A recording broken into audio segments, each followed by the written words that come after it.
حضرت امام جعفر صادق علیہ السلام فرماتے ہیں، حقیقی تقویٰ یہ ہے کہ جو کچھ تیرے دل کے اندر ہے، اگر تو اس کو ایک کھلے طباق میں رکھ کر بازار کا گشت لگائے تو اس میں ایک چیز بھی ایسی نہ ہو جس کو اس طرح اشکار کرنے پر تجھے شرم آئے۔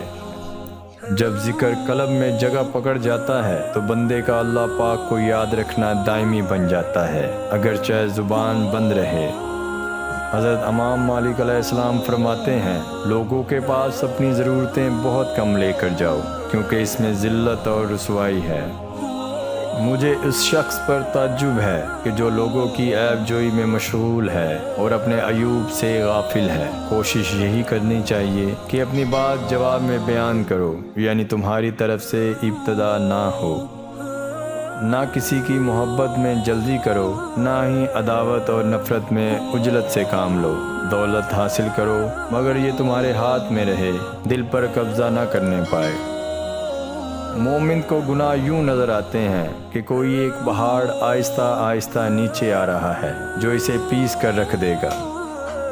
نظر اس وقت تک پاک رہتی ہے جب تک جھکی رہے۔ جب تک تو مخلوق کے ادب کا خیال نہ رکھے، خالق کے ساتھ ادب کا دعویٰ غلط ہے، اور مصیبتوں کو چھپا، قرب حق نصیب ہوگا۔ اپنی آرزوؤں کو دل میں مار ڈالو اور دل کو ان میں مرنے نہ دو۔ جو ہنستے ہوئے گناہ کرتا ہے وہ روتے ہوئے جہنم میں جائے گا۔ حضرت امام بن حنبل فرماتے ہیں، قرآن مجید ایک ایسا دریچہ ہے جس سے ہم اگلی دنیا کو دیکھ سکتے ہیں۔ آخرت کو دنیا پر مقدم کر دونوں میں فائدہ حاصل کرے گا، لیکن جب تو نے دنیا کو آخرت پر مقدم کیا تو دونوں میں نقصان اٹھائے گا۔ اچھی رائے دو، اچھی گفتگو کرو اور میانہ روی اختیار کرو۔ ناپسندیدہ باتوں سے چشم پوشی کرو اور بردباری سے کام لو۔ فرماتے ہیں، غذا سے جسم کو اور قناعت سے روح کو راحت پہنچتی ہے۔ گناہ ناسور ہے، اگر ترک نہ کرو گے تو بڑھتا رہے گا۔ حضرت عمر بن عبدالعزیز رضی اللہ تعالیٰ عنہ فرماتے ہیں، جب تجھے چپ رہنے کی خواہش ہو اس وقت بول، اور جب تجھے گفتگو کرنے کی خواہش ہو اس وقت چپ رہے۔ تیرا کلام بتا دے گا کہ تیرے دل میں کیا ہے۔ عاقل پہلے قلب سے پوچھتا ہے پھر منہ سے بولتا ہے۔ مومن کے لیے دنیا ریاضت کا اور آخرت راحت کا گھر ہے۔ بخشش کا کمال یہ ہے کہ سائل کو انتظار میں نہ رکھا جائے۔ جس شخص کی امیدیں قلیل ہوتی ہیں اس کے اعمال درست ہوتے ہیں۔ شکریہ میں کمی کرنے سے محسن لوگ نیکی کرنے میں بے رغبت ہو جاتے ہیں۔ تمام لوگوں میں نیک کام سب سے زیادہ قادر وہ انسان ہے جس کو غصہ نہ آئے۔ بہترین کلام وہ ہے جس سے سننے والوں کو ملال اور اس پر بوجھ نہ ہو، اور عادت پر غالب آنا کمال فضیلت ہے۔ احمق ہمیشہ محتاج رہتا ہے، عقل مند ہمیشہ غنی رہتا ہے، اور لالچی ہمیشہ ذلت میں گرفتار رہتا ہے۔ آدمی کے چہرے کا حسن خدا تعالیٰ کی عمدہ عنایت ہے۔ نیک عمل کا ثواب اس کی مشقت کے اندازے سے ملتا ہے۔ برائیوں سے پرہیز کرنا نیکیاں کمانے سے بہتر ہے۔ انعام دینے میں دیر کرنا شریفوں کی عادت نہیں، اور انتقام میں جلدی کرنا کریموں کی خصلت نہیں۔ خالی تمنا حماقت کا جنگل ہے جس میں احمق مارا مارا پھرتا ہے۔ رضائے خالق کی خواہش مند مخلوق کی اذیتوں پر صبر اختیار کر۔ جو اعتدال سے خرچ کرتا ہے وہ تنگ دست نہیں ہوتا، اور لالچی آدمی ذلت کی زنجیروں میں جکڑا رہتا ہے۔ یا مالک یا ذوالجلال والاکرام، یہ تسبیح بلا تعداد پڑھیں کہ حد سے گزر جائیں، چند روز بعد اس کا جلوہ ظاہر ہوگا۔ بحکم خدا فقیر کو غنی کرنا اس کا ادنا کرشمہ ہے، دیگر خوبیاں بوقت عمل خود معلوم ہوں گی۔ جس کام کو پورا کرنے کی طاقت نہ ہو اسے اپنے ذمہ مت لو۔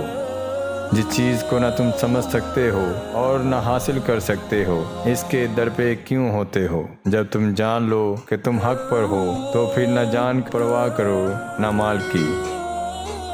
گناہوں پر نادم ہونا ان کو مٹا دیتا ہے اور نیکیوں پر مغرور ہونا ان کو برباد کر دیتا ہے۔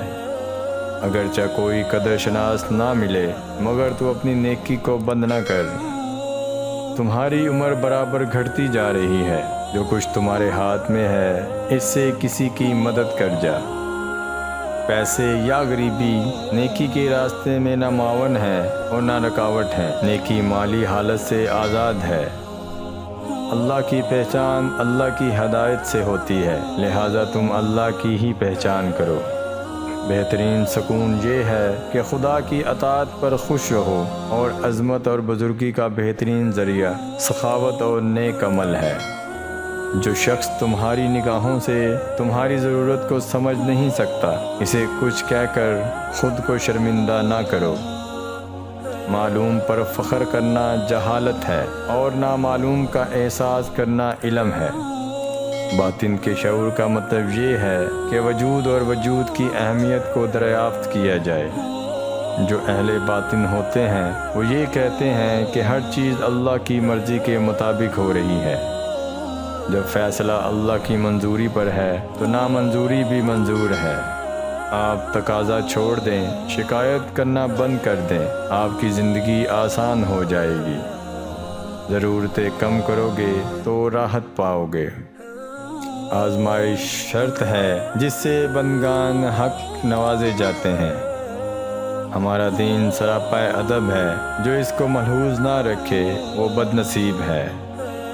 جہاں تک ممکن ہو لوگوں کو سکون دو اور ان کے ساتھ نیکی اور خیر خواہی کرو، اس طرح تمہارا کام بن جائے گا۔ زندگی کو حاصل اور مرحومیوں کی شکل میں نہ تولو، بلکہ زندگی میں اپنی عافیت کو اور عطا کرنے والے محسنوں کو تلاش کرو اور محسن کے احسان کا شکریہ ادا کرو۔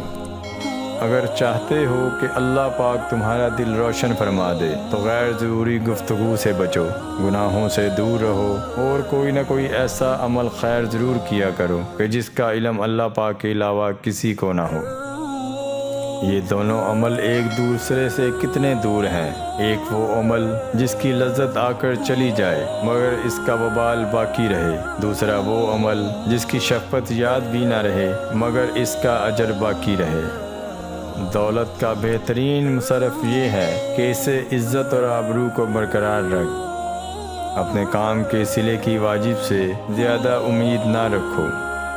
دل کی آنکھیں عبادات سے کھلتی ہیں اور اس کی رسائی لامکان تک ہے۔ جو جتنی بات سن سکتا ہے اس سے اتنی بات کرو۔ زیادہ باتیں کرنے والوں کو لوگ پسند نہیں کرتے۔ جتنا خاموش رہو گے اتنی تمہارے لیے آسانی ہوگی۔ حیا کی زبان کے ساتھ اللہ پاک کے سامنے آنے کا نام دعا ہے، اور انسان کے آنسو اس کے دل کی ترجمانی کرتے ہیں۔ زندگی کا ایک مقصد بنا لیجئے، پھر ساری قوت اس کے حصول پر صرف کر دیں، آپ یقیناً کامیاب ہوں گے۔